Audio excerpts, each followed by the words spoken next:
4 o'clock.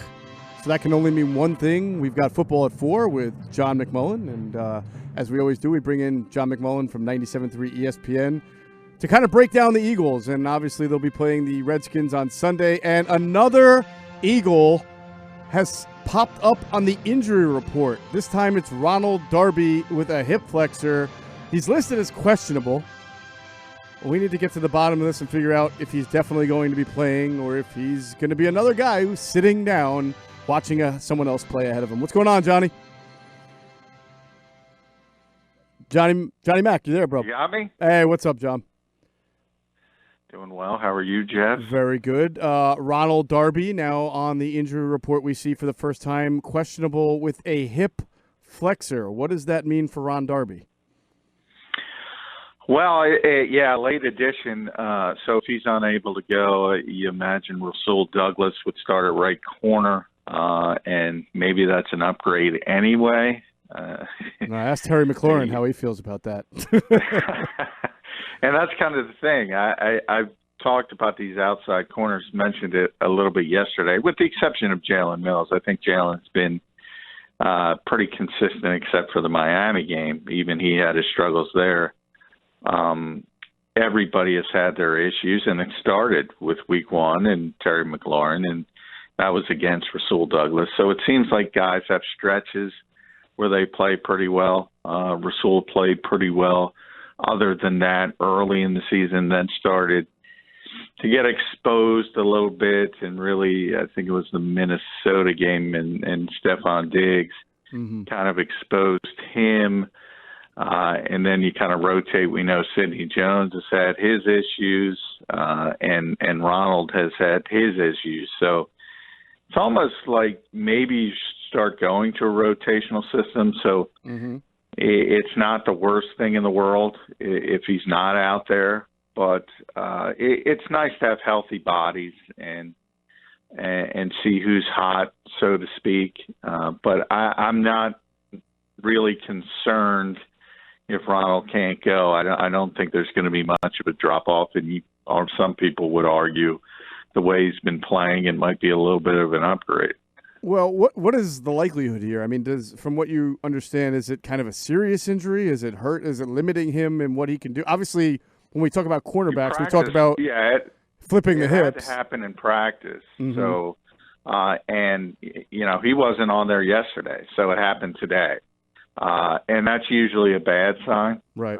If you get hurt in practice on Friday, so I would say trending negatively towards positively, but we didn't even know about this until, Doug talks before practice. There was he wasn't on the injury report yesterday. So this is an in-practice injury. And obviously we're not going to get to talk to Doug again. Ronald wasn't in the locker room today.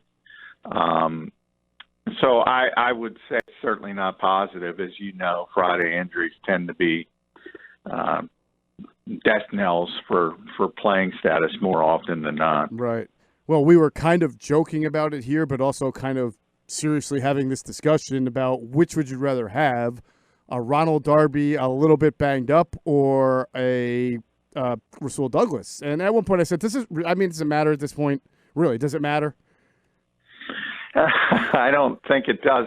But the positive part is, and we've talked about McLaurin, and he's been a really good rookie receiver, but the Redskins as a whole, they shut down their 2 other receivers again, so they're going to be playing, I think, 3 rookies as a whole. So you should be able to cobble something together, and we've talked about, at some time you got to swallow your pride. And if McLaurin's all they have, McLaurin's all they have. And just bracket him and make the other guys beat you. Ultimately, I think that's what the Eagles should do, and they should be able to accomplish that, whether it's Ronald Darby, Rasul Douglas, Sidney Jones, Cre'Von LeBlanc, throw any name you want out there. Man, this is they should be able to accomplish that. The more we talk about this game, right, the more we analyze it and the more we hear about this guy may not play for the Eagles and Josh Norman is benched for the Redskins, he barely play. It makes me – it cements my opinion that I've had all week long that this is going to be one of the most – ugly eyesore games that we're going to see in quite a while. Yeah, I agree with you. I don't see the strength of the Redskins, if they have a strength, is their defense, even though they shut down Ryan Kerrigan today, and he's on IR, so you don't have to worry about him. Obviously, the Eagles, the only player they ruled out is Lane Johnson, which, is that one great matchup we usually talk about, Eagles-Redskins. You usually talk about Kerrigan versus Lane. Mm-hmm. That's not going to be involved, so you got Big V at right tackle. We've mentioned all the practice squad people and at all the skill positions for the Eagles. They can talk about questionable. Jordan Howard's been questionable for 5 weeks now, and he's not cleared for contact. So use whatever terminology. At some point, I think the NFL must have to. You saw them find. Who'd they find this week? I forget. Didn't see it. Yeah, they fined somebody this week for not reporting an injury. Oh, the Detroit Lions, originally with Matthew Stafford. They acted like he was questionable. Right. And he wasn't. It's obviously been a long-term injury. I mean, at some point, you got to look at the league and say, it's ridiculous what the Eagles are saying about Jordan Howard. Right. He's not cleared for contact, but he's questionable. Yeah. And they've been doing this for 5 weeks now. And on the same vein there, John, I have to ask you, because you have a story on 97.3 ESPN.com right now with the headline, Peterson acknowledges disappointment with Camus Grugier-Hill, who this is not on the team, this is on the player who hid his concussion from the team until he couldn't stop hiding it anymore. Does anything fall on the team, even though it's not per se their fault, when this happens, or does anything fall on the players' shoulders from the league when something like that happens? Well, I think this is difficult for the league as a whole, and I do think it's an issue, and it's one of the reasons why the concussion problem is such a difficult one to deal with from the league standpoint. There's not much you can do. It's not the team's fault. The player is actively trying to hide it, and he's not the first, and he won't be the last. Right. You can go back a couple of years. Malcolm Jenkins, when Chip was still here, did the exact same thing. Mm-hmm. I've written about this a lot over the years. It's the difference from being 25, 30 years old in the prime of your career versus being 50, and you're a different person. And you will try to fight through and try to play with a concussion when you're an active player. And then as you retire and maybe you start having some issues, you start thinking about things differently. And that's why it's so difficult from the league standpoint as far as pending litigation, future litigation. How do you handle this? Right. You do the best you can, but players are going to play. They want to play. Right. I just thought maybe this was a different scenario because I can't remember a time where it was admitted, like someone came out and said, yes, this person hid a concussion from us. Usually there's been gray area. Was he hurt? Was he not hurt? We don't know. But Malcolm Doug did it when Chip was here. He that's right. It. He did do that. Yeah. Okay. Well, that was a couple of years ago, though. I'm surprised maybe the NFL hasn't done anything a little bit differently now when someone comes out and says, yes, I should have, Yeah, and I think, to be honest, I think there's a double-edged mentality. Doug's got to go out there in public, to be honest, and say that. Right. And I think behind the scenes, it's different, and he gives credit for fighting through. I don't know that 100%, but you've been around locker rooms a long time as well. Yes. That's the mentality. Yeah. And there's a wink, and he's probably getting pats on the back behind the scenes, but you have to go about it a different way in a public setting, and I think that's what you saw today. Yeah, no doubt. It must be the most counterintuitive thinking that coaches ever have to go through, aside from X's and O's when they're sitting there criticizing a player for playing through pain or injury. Absolutely. Yeah, because, if it's a shoulder or something else, you want him to play through it. Right. An ankle. Lane Johnson, I've said that was a horrible-looking injury. I think we all thought that when we saw it live and said, yeah, it might be a season ender for Lane. And luckily it turned out to be just a high ankle sprain. Mm-hmm. And I saw him on a rollabout earlier this week. That's typically a 4-week injury, but I've known Lane Johnson for a long time. If they win this game in Washington, as most people expect them to do, and set up essentially an NFC East title game, I guarantee he's going to try to play. I could see Lane trying to take the rollabout out onto the field and situate himself at right tackle with his right leg or ankle propped up. Have you seen him since Monday? I'm wondering if he was still non-weight bearing today. I saw him. What day did I see him? It was. It's been a strange week because they played Monday night, so they were off. They may have come in Tuesday, but you guys probably saw him Wednesday. Right? And we was Wednesday, and it's either Wednesday or Thursday. That's usually when you start. So it was later in the week, right? Where we were all talking to Greg Ward, and Lane was in the trainer's room, didn't realize it was open locker room, popped his head in. I saw him on a rollabout, and he got the heck out of there. So yeah, it was later in the week, and look, that's not necessarily a terrible sign. I mean, you have a high ankle sprain, and you want to keep all your weight off it to help you heal as quickly as possible. So It's not necessarily that strange or that out of the ordinary. But as I said, that I know that guy. He's going to try to play through a high ankle sprain next week. Right. Nelson Aguilar and Derek Barnett have both were not at practice Friday. So should we just assume they're not going to play on Sunday, or do you think one of those two might be better than the other? Well, I think if you're a betting man, count on both not playing. I saw both of them in the locker room this week. Talked to them a little bit. Both they're both moving pretty well.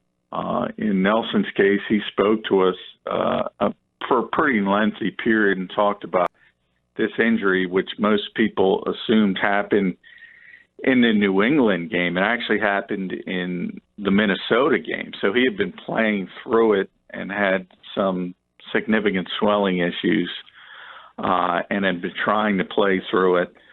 But anytime you don't practice all week, and both of those guys are in that category, if you're a betting man, bet on them not playing. Well, you say this all the time. It's not about who you play. It's about when you play them, right? And it's unbelievable the circumstance that the Eagles find themselves in both how injured they are and who they have to wind up playing on Sunday. Can you imagine if they were preparing for a game against even just a 500 team, like the Raiders, or playing a team that's just like me, like even the Falcons? They're not good, but they've got enough wins. They already played them once this year.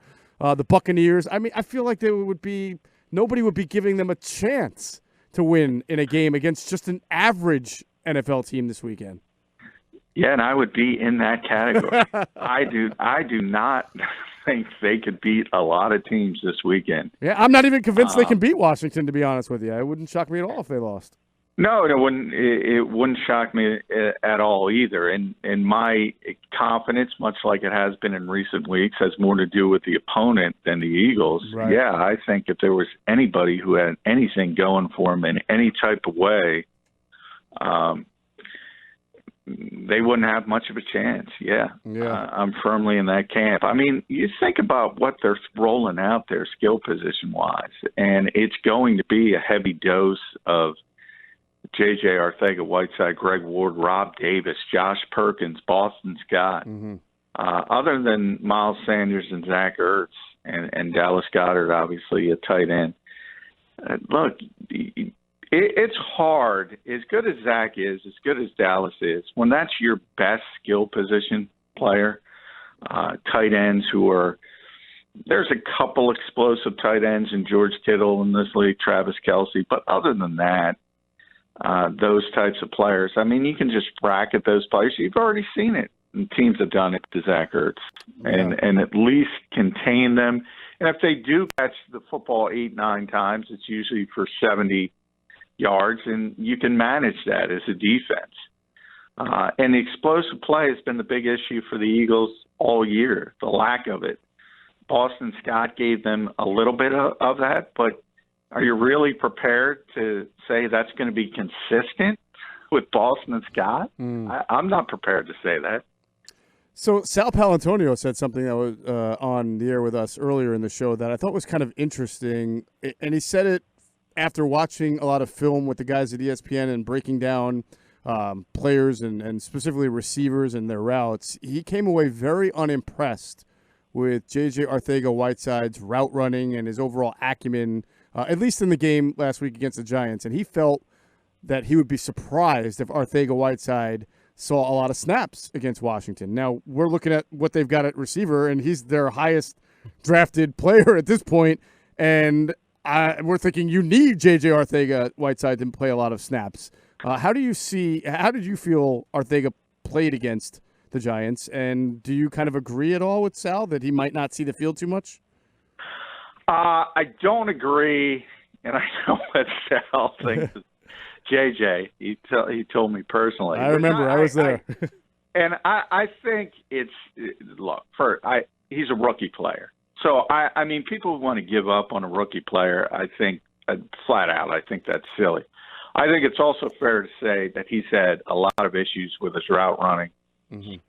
And that's one of the reasons he hasn't been on the field or hasn't gotten on the field as much as a lot of people would have hoped. So, yeah, I agree from that standpoint. Dan Orlovsky a couple weeks ago really showed it in some of his film clips and just not the lack of attention to detail. But somebody's got to play. They have three healthy bodies at receiver. Yeah. Somebody has to play receiver. Right. And by the way, Josh McCown. It's really weird. It's really weird, and maybe it says something about the scouting of JJ, and of course we shouldn't give up on him, but usually it's the speed guys in college that have trouble adjusting to the route run nature of the NFL. The contested catch / possession guys, especially a guy from Stanford, right? You would think that wouldn't be the bigger issue at the NFL. Well, you know, in a lot of ways, I'm going to say Sal is like this coaching staff, and as I've criticized the coaching staff, I mean, instead of harping on what they're not doing, maybe accentuate what they do well. And you saw the over-the-shoulder catch. Mm-hmm. I mean, how many Eagles receivers can make that catch? Do we have not Nelson Aguilar guys making? Yeah, I mean, you saw him tracking the football at a high level. Yeah. So I mean, that's almost young receivers in this league. I mean, there aren't a lot of Marvin Harrisons coming into the NFL this day who can run every route on the route tree perfectly. And that's been one of the main criticisms for a lot of receivers in this league. A lot of guys are really effective running 2 or 3 particular routes and can't do much else. But guess what? You utilize it, and you utilize what they do best. And I think that's where you have to go with JJ, while also harping on the fact that he's got to pay, as I said, closer attention to that detail. That, you know, when you're a receiver with his size, for instance, you got to be able to run the slant route, and you got to be sharp with it, and you can't be drifting like Orlovsky showed. So that kind of stuff you need to teach, you need to harp on, but you also have to take advantage of what he can do right now. And, hey, what are you going to give Rob Davis 70 snaps and not play JJ? Mm-hmm. I don't think that's going to happen. Any way you look at it, it's not the best case scenario, that's for sure. I'll be safe with that assessment, John. But I don't know if you touched on Greg Ward earlier in the interview. I missed the first minute or two. But Malcolm Jenkins has come out and had strong words to say in favor of Greg Ward. I asked Malcolm that question. Okay, well, pick it up. Yeah, he flat out said he's been essentially politicking for Greg since training camp, that he should have been on this team, that he should have been elevated. And that's kind of weird because I've asked Malcolm personnel questions before, and he usually defers and says, that's not my job. Are they like friendly? In this case, is there anything behind it?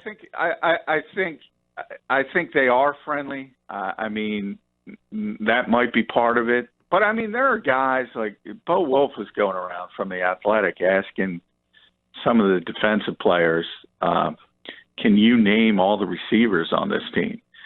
And none of them could. None of them could. That's awesome. That's so. I mean, when you're on the defensive side of the ball versus the offensive side of the ball, you don't have a lot of interaction. You're in meetings with your own position group. So when there are new players, a lot of times you don't know them, and Bo did a wonderful job pointing that out. But my point with Malcolm is, he's been around a long time.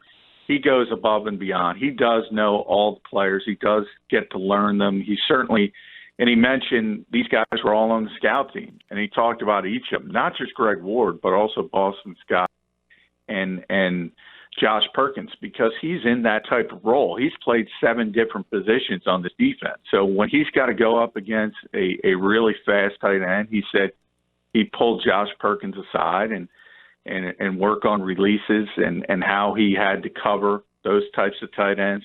When you have backs who can come out of the backfield, he would grab Boston Scott. But he really emphasized that Greg Ward should have gotten an opportunity before he did. And he's not the only one. And I've talked about it since his training camp. Anybody who was there every day knew Greg Ward deserved to make this team as a receiver over Matt Collins. Now, Howie Roseman explained, look, if you're going to be the 5th receiver, you got to play special teams. Greg doesn't play special teams. So that part of it made some sense. But then until when the 28 injuries injuries started to happen. happen, when the injuries started to happen and you needed somebody to play at receiver, they should have made that move quicker. They should have made the move to Boston Scott quicker.